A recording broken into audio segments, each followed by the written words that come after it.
Hi friends, welcome back to my channel. In my previous video we have learned how to use Ferox Buster tool to discover hidden folders.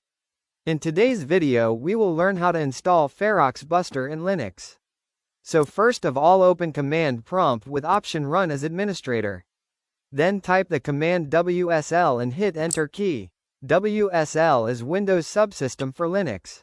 I will add the link to my another video in description where you can see how to install Linux over Windows. Now let's again move back to topic. We have now successfully invoked Linux subsystem. Just paste the command and hit enter. Detailed command is also pasted in description. Now wait for few seconds and you will see the message that installed Ferox Buster. To verify successful installation you can type in the command Ferox Buster help as shown on the screen. For detailed usage of Ferox Buster, check out my other video link in description. Thanks for watching out the video and don't forget to like, share and subscribe.